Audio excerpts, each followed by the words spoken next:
प्रार्थना करने के लिए व्यक्ति का मंदिर में होना आवश्यक नहीं है, ईश्वर का व्यक्ति के मन में होना आवश्यक है।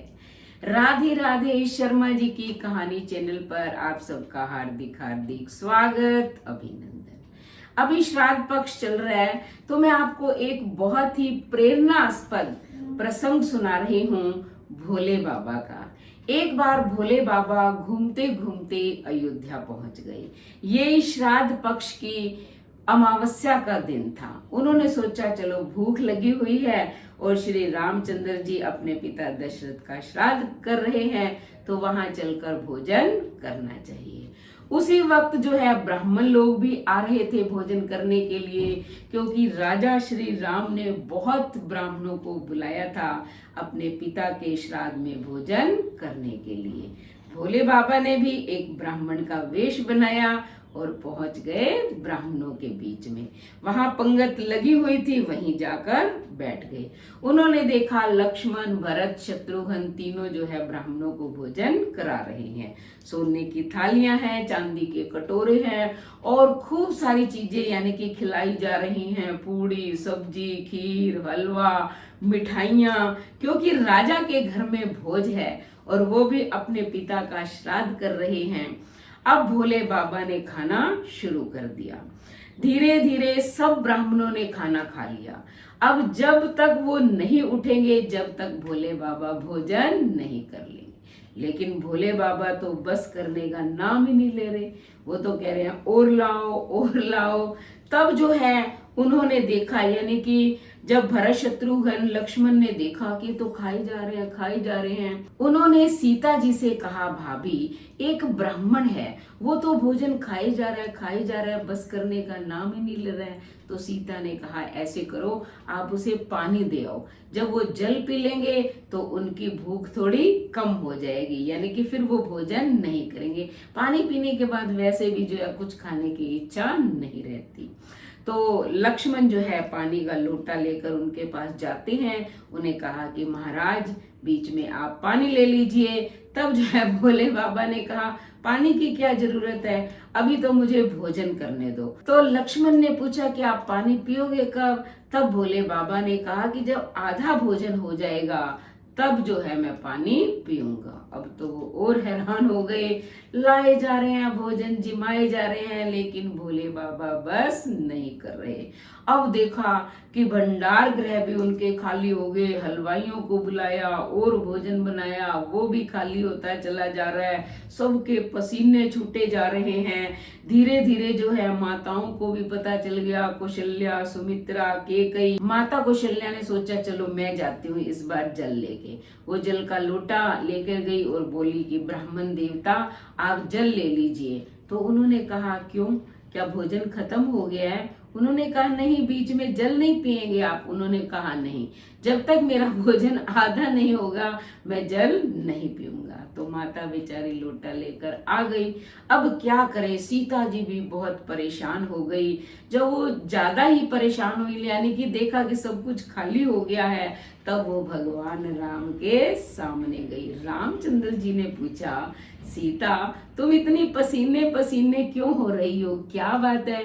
मेरे पिता का श्राद्ध है, कुछ तुम्हें परेशानी है? उसने कहा नहीं महाराज, एक ब्राह्मण है, उसने यानी कि इतना भोजन खा चुका है, लेकिन फिर भी बस करने का नाम ही नहीं ले रहा। और बाकी ब्राह्मण प्रतीक्षा कर रहे हैं कि जब ये उठेगा तब हम उठेंगे।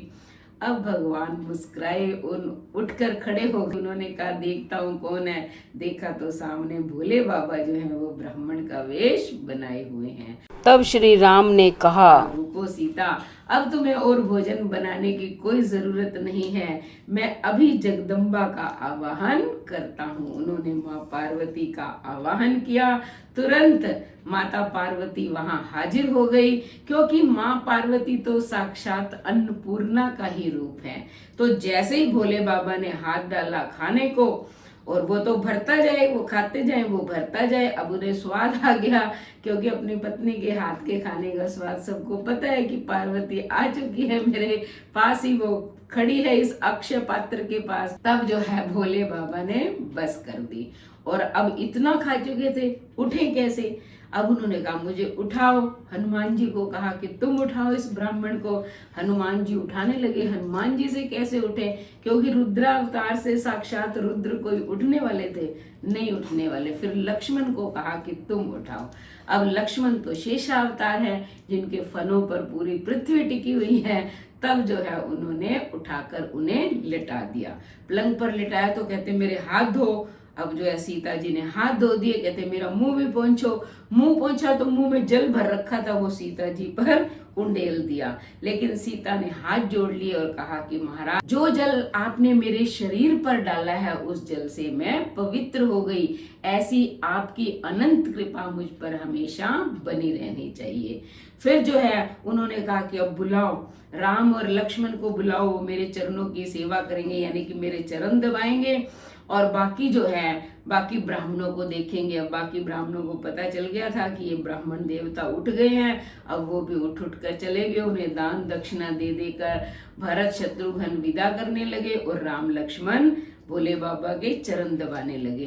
तब जो है भोले बाबा प्रसन्न हो गए। उन्होंने कहा कि राम, तुम सचमुच में मर्यादा पुरुषोत्तम हो, यानी कि मैंने कितने अवसर दिए तुम्हें क्रोधित करने के लिए, लेकिन तुम्हें क्रोध नहीं आया है। तुम वास्तव में धन्य हो। तुम मांगो, कोई वरदान मांगो। श्री राम ने कहा महाराज, आपके पास डमरू है, वो मेरे किसी काम का नहीं है।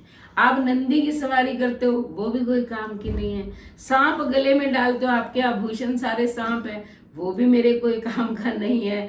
इसलिए आप मुझे केवल अपने चरणों की भक्ति दे दे, बस मैं तो आपके चरण ही दबाना चाहता हूँ। कहते राम, तुमने सब कुछ मांग लिया, लेकिन कहा तथास्तु।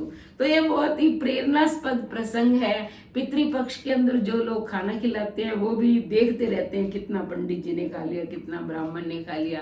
तो ऐसे गिनती नहीं करनी चाहिए। भोले बाबा ने भोजन करके 33 कोटि देवताओं को जो है भोजन करवा दिया, संपूर्ण पितरों को भोजन करवा दिया। उनके एक के भोजन करने से जितने भी पितर थे, जितने भी देवी देवता थे, सब संतुष्ट हो गए। तो पितृ पक्ष के अंदर ब्राह्मण के रूप में न जाने कितने देवी देवता उसके अंदर आते हैं, कितने पितर आते हैं। हमें खुशी खुशी उन्हें भोजन करवाना चाहिए। तो आप भी अमावस्या के दिन प्रसन्नता पूर्वक जो भी श्रद्धा अनुसार आप करना चाहें, दान पुण्य करें, भोजन खिलाएं, नहीं तो कागोल ही निकाल दें। फिर देखें पूरे वर्ष जो है आप पर बड़ों की, भोले बाबा की, पितृ देवताओं की कैसी कृपा बनी रहती है। तो जो भी इस प्रेरणादायक प्रसंग को सुनता है उसके जीवन में कभी कोई कष्ट नहीं आता है। तो आपने प्रसंग तो सुन लिया। अब फटाफट चैनल को सब्सक्राइब करें, लाइक और शेयर करें, कमेंट करें और बेल आइकन के बटन को दबाएं ताकि ऐसे ही प्रेरणास्पद प्रसंग की वीडियो का नोटिफिकेशन सबसे पहले आपको मिले। धन्यवाद।